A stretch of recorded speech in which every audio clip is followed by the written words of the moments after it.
Oi, crianças, tudo bem? Eu sou a Bárbara e hoje eu vou contar uma história para vocês.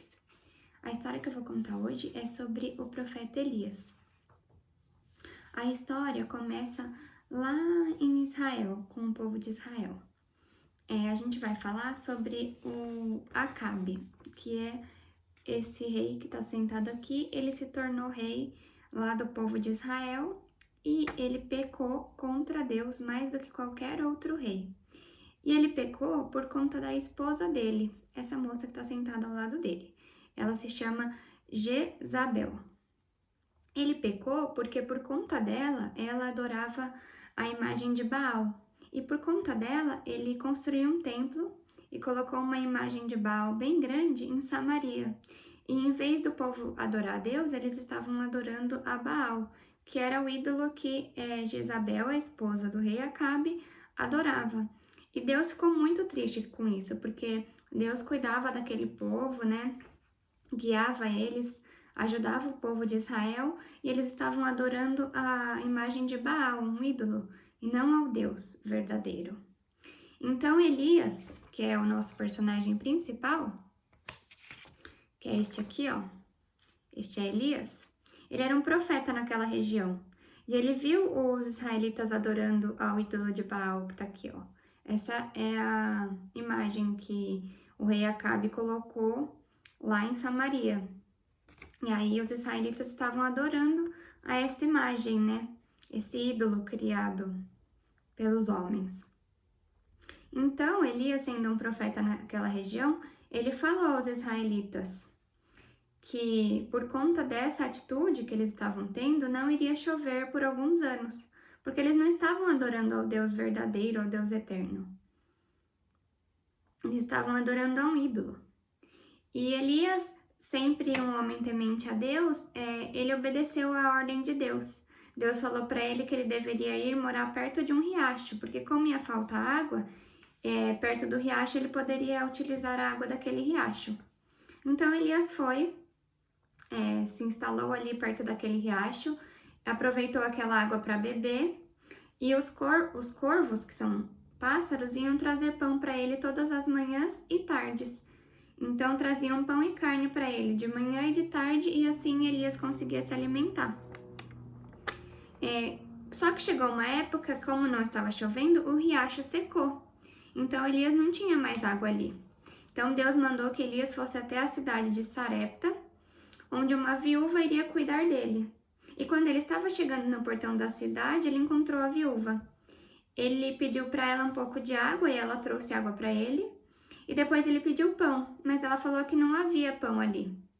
Mas ela falou que poderia preparar um pão para ele com o último punhado de farinha de trigo e um restante de azeite que ela tinha lá. E ela falou que não tinha muita farinha e muito azeite, então só daria para preparar um pouquinho de pão.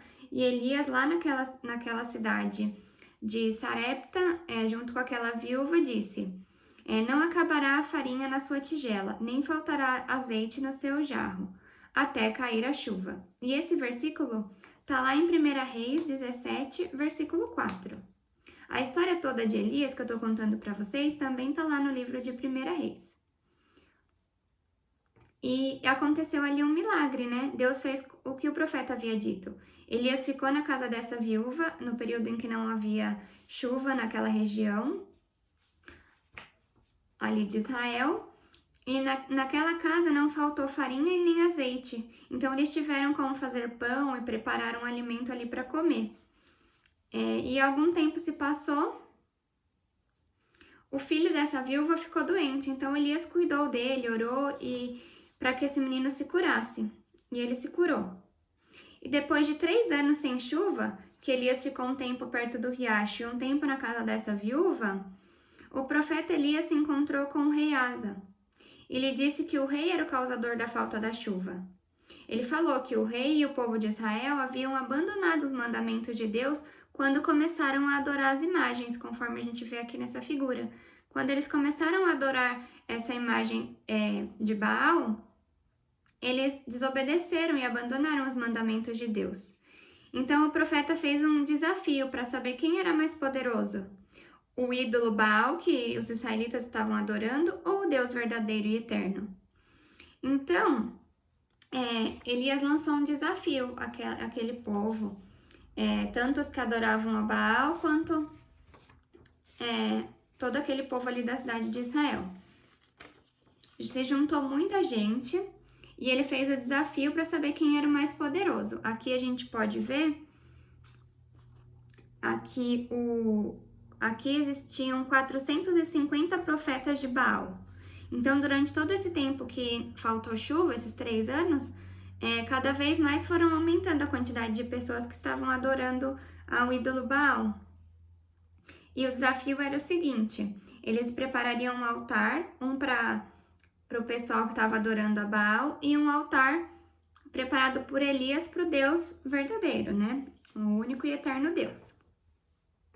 E aí, o Deus que mandasse fogo para queimar esse altar era o Deus verdadeiro.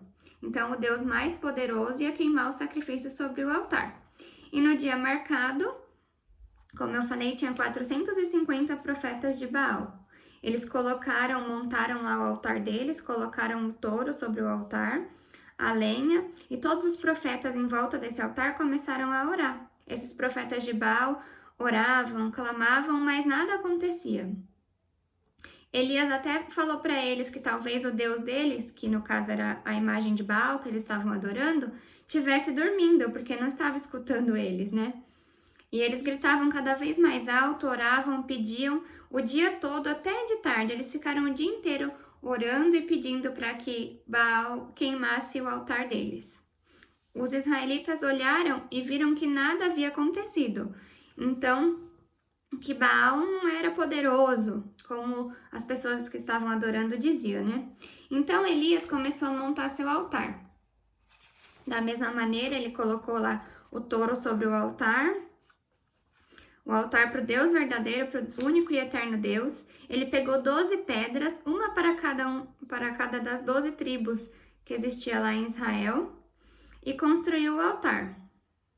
Cavou em volta do altar onde cairia água e deixou um espaço que caberia mais ou menos 12 litros de água. Colocou lenha no altar, colocou o animal em cima da lenha, como a gente pode ver aqui, e encheu aqui embaixo, onde ele havia cavado em volta, com água. Então ficou ali o altar, com a água, a lenha, o animal sobre o altar. Ele mandou que enchessem 4 jarras de água, então foi muita água, que derramasse sobre o animal que ia ser sacrificado e sobre a lenha. Então a lenha ficou molhada. E a gente sabe que para pegar fogo em algo molhado é difícil, né? A gente pode imaginar que para pegar fogo tem que estar um ambiente seco. E ali estava tudo molhado, então era mais um sinal de que Deus age ali mesmo, né? E depois que estava pronto esse altar com a água, com a lenha, com o animal, o profeta Elias chegou perto do altar e orou. Imediatamente, Deus mandou fogo ali naquele altar e queimou o sacrifício que Elias estava oferecendo ao único e eterno Deus. A lenha, as pedras, a terra, a água secou e tudo foi queimado por ali. E quando viram isso, os israelitas se ajoelharam e gritaram: o eterno é Deus, só o eterno é Deus. Deus era mais poderoso. Eles destruíram o altar que Baal havia feito, o altar de Baal, esse altar que não pegou fogo foi destruído, e também destruíram a imagem de Baal que eles estavam adorando e voltaram a servir o Deus eterno. E assim começou a chover de novo naquela cidade. Então, depois de 3 anos sem chuva, de dificuldade, porque sem chuva eles não conseguiam água, não conseguiam alimento, e eles estavam lá adorando a esse ídolo Baal. Depois desse tempo todo, quando eles finalmente caíram em si e perceberam que o único e eterno Deus é nosso Senhor Jesus Cristo, voltou a chover naquela região. Eles destruíram aquele templo de sacrifício, aquela estátua do rei Baal, que eles estavam adorando, aquela estátua que o rei Acabe mandou fazer por conta da sua esposa Jezabel. E aí, então, começou a chover, porque quando eles voltaram a adorar o Deus único e verdadeiro, o Senhor mandou a chuva para eles. E as lições que a gente pode tirar dessa história são as seguintes. A primeira é que Elias obedeceu a Deus e os seus mandamentos. Quando o Senhor falou para ele, vai morar perto do riacho, porque ali você vai ter água, ele foi. Quando Deus falou para ele, vai lá na cidade que você vai encontrar a viúva, ele foi também. Ele obedeceu ao que Deus tinha para ele, aos mandamentos de Deus, e ele adorou a Deus, ele honrou o Senhor durante todo esse tempo que os israelitas estavam adorando aquela imagem de Baal. Elias nunca deixou de adorar a Deus. Ele honrou o Senhor durante todos os dias, todo esse tempo sem água. O Senhor honrou a vida de Elias também, multiplicou a farinha e o azeite daquela viúva para que ela desse alimento a Elias também, a sua família. Elias defendeu a Deus, porque no momento em que todos acreditavam na estátua de Baal, Elias estava lá confiando em Deus, ouvindo o que Deus tinha para dizer para ele e seguindo o que Deus falava para ele. E nós podemos ser assim como Elias também. Nós podemos obedecer a Deus, obedecer a palavra, amando os irmãos, ajudando nossos irmãos em Cristo, obedecendo os pais, fazendo tudo conforme o Senhor nos manda. Nós também podemos adorar a Deus assim como Elias adorou. Nós podemos ir à igreja. Agora, com a pandemia, a gente assiste assim os vídeos. Mas a gente pode louvar ao Senhor, a gente pode se reunir com a nossa família em casa, ler a palavra, assistir ao culto, ouvir louvores. E assim a gente adora a Deus também. Ler a Bíblia, conversar sobre a Bíblia com nossos familiares. Elias defendeu a Deus. E como nós podemos defender a Deus? Quando alguém disser coisas más sobre Deus, coisas falsas, a gente pode defender ao Senhor, assim como o Senhor defende a gente. A gente pode falar sobre as coisas boas, falar realmente quem o nosso Deus é, que o nosso Deus é único, verdadeiro, Ele é fiel a nós. Quando alguém usar palavras feias relacionadas ao nome de Deus, a gente pode honrar o nome do Senhor, dizer palavras boas, dizer tudo o que o Senhor faz por nós.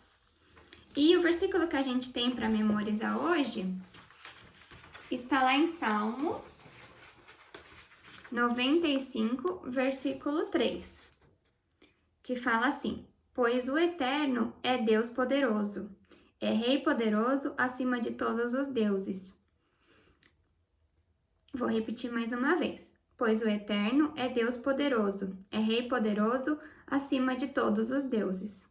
Então, o nosso Deus eterno é poderoso e é Rei poderoso acima de todos os deuses. Então, não tem Baal, não tem qualquer outra imagem que aquele povo criasse. Somente o nosso Deus é único e verdadeiro. Só ele mandou fogo. Baal, que era uma imagem, não conseguiu mandar fogo porque não é um Deus. É só uma invenção, uma criação dos homens. Espero que vocês tenham gostado dessa história, crianças, que tenham conseguido absorver os ensinamentos, e eu vou orar para a gente encerrar. Senhor meu Deus, Senhor, eu venho em Tua presença neste momento, Pai. Te agradeço, Senhor, por cada criança, por cada pessoa que está vendo este vídeo, Senhor. Te peço para que o Senhor toque a vida de cada um, para que esta palavra possa fazer morada em seus corações, Senhor. Que nós possamos ser como Elias, Senhor. Obedecer ao Senhor, aos seus mandamentos, te adorar e te defender, Senhor. Muito obrigada porque o Senhor cuida de nós e não tem nos deixado faltar, Senhor, a Tua palavra, os Teus ensinamentos, Senhor. Em nome de Jesus, amém. Tchau, até a próxima!